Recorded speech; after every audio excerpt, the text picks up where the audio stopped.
Nous restons toujours dans la page d'information avec Kadior Sissé. Bonjour Kadior. Kadior, bonjour. Bonjour Aïcha. Ça va, vous allez bien ce matin? Ça va très bien et vous? Ça va, je vais très bien. Alors Kadior, qu'est-ce qui fait l'actualité sur le web de ce matin? Nous allons donc démarrer avec Seneweb qui lève le voile sur les prétendants à la succession donc de pape François. Le Vatican a donc annoncé la mort du pape François ce lundi 21 avril à l'âge de 88 ans. Le souverain pontife était sorti de l'hôpital le 23 mars 2025 après avoir été hospitalisé pendant 38 jours pour une pneumonie bilatérale. Sa quatrième et plus longue hospitalisation depuis le début du pontificat en 2013. Le deuil devrait durer donc 9 jours. La date des funérailles et de l'enterrement sera fixée par les cardinaux. Pour autant, de nombreuses interrogations suscitent quant à son successeur qui serait élu à huis clos par les cardinaux électeurs. Des médias avancent 6 candidats qui seraient susceptibles de prendre le poste le plus élevé de l'Église catholique. Parmi les favoris à la succession du pape François figure Pietro Parolin, actuel secrétaire d'État du Vatican reconnu pour sa maîtrise diplomatique et sa capacité à gérer les équilibres internes de l'Église. Toujours en Italie, Matteo Zuppi, archevêque de Bologne et président des évêques italiens, apprécié pour son approche pastorale et ses positions sociales, figure également sur la liste.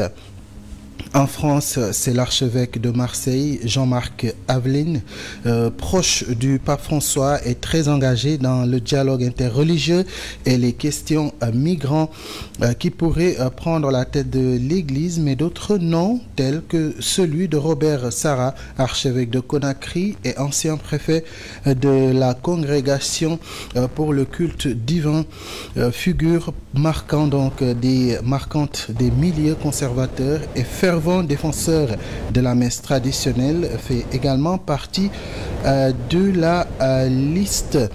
Quoi qu'il en soit, le conclave, l'un des processus électoraux les plus secrets au monde, devrait avoir lieu entre 15 et 20 jours après le décès du souverain pontife. Les 138 cardinaux électeurs âgés de moins de 80 ans au moment du conclave viennent de 71 pays. Dakar Actu rapporte le différend entre Mountaga Sy, l'ex-DG de l'APIX, et l'ancien ministre Thierno Lo. L'ex-directeur général de l'Agence pour la promotion des investissements et des grands travaux va adresser une sommation interpellative à l'ancien ministre et ex-PCA de la SENTER, Thierno Lo. En effet, Mountaga Sy souhaite clarifier la situation suite aux propos de Thierno Lo. Ce dernier, lors d'une émission sur la chaîne YouTube de Sans Limite, a déclaré que le maire d'Aéré Lao est hors du Sénégal. Il a fui. Il est actuellement à l'étranger. J'avais demandé à ce que sa gestion soit auditée avant que je ne prenne fonction à la SENTER parce que sa gestion ne me convainquait pas. Il y avait beaucoup de choses à dénoncer, a déclaré donc Thierno Lo. Mountaga Sy, qui est d'ailleurs au Sénégal, qui serait au Sénégal, entend mettre en exécution cette sommation pour obtenir une réponse précise sur les allégations de l'ex-ministre Thierno Lo. Mansour Faye rejette les accusations sur la gestion du riz pendant la Covid-19 et parle de manipulation. On en parle donc avec Immédiat.fr.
Je vous le disais tout à l'heure, l'ancien ministre du Développement communautaire, de l'équité sociale et territoriale, Mansour Faye, a fermement rejeté les accusations de mauvaise gestion et de surfacturation liées à l'acquisition des denrées alimentaires pendant la pandémie de Covid-19 dans le cadre du programme de résilience économique et sociale.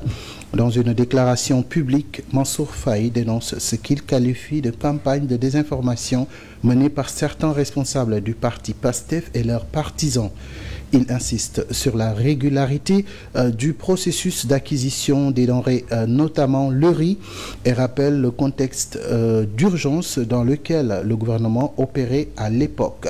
Selon l'ancien ministre, les fournisseurs sélectionnés après évaluation des offres ont été officiellement annoncées le 11 avril 2020, date à laquelle le président Macky Sall lançait les opérations de distribution à l'échelle nationale. Les 4 fournisseurs retenus pour la livraison de riz étaient Groupe Bambouk qui aurait reçu 5000 tonnes, Aventis Charles qui aurait reçu 45 000 tonnes, après augmentation donc du volume. Afri et compagnie, 30 000 tonnes, CCMN, 30 000 tonnes. Mansour Faye souligne que toutes les livraisons ont été effectuées sous supervision rigoureuse avec la participation du commissariat de la sécurité alimentaire, de l'armée, de la gendarmerie nationale et de l'administration territoriale. Concernant donc les paiements, il précise qu'ils étaient centralisés au ministère des Finances avec un gestionnaire désigné pour assurer la transparence des opérations.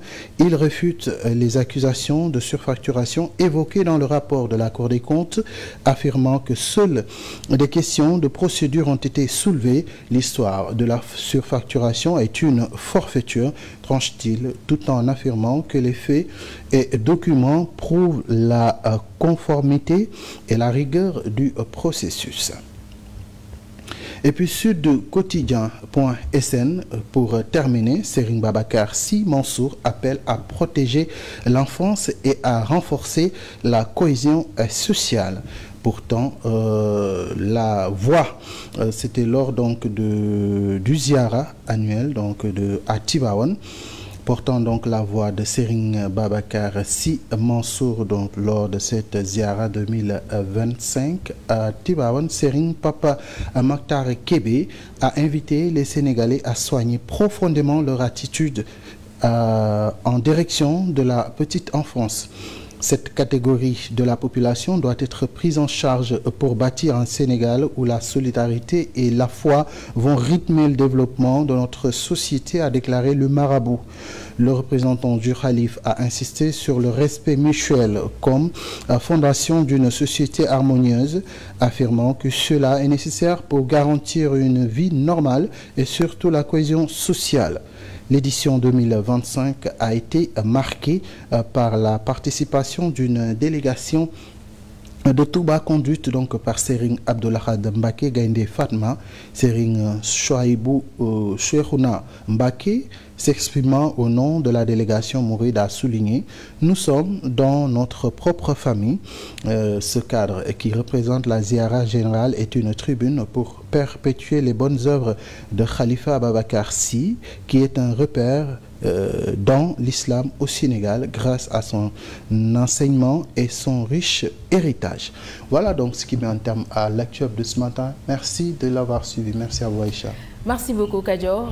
Rendez-vous est pris dans la deuxième partie. C'est ça, à tout à l'heure. À tout à l'heure. Merci à Kadior Cissé, amis téléspectateurs. Restez bien avec nous. Nous allons terminer en beauté avec Pape Malick Thiam.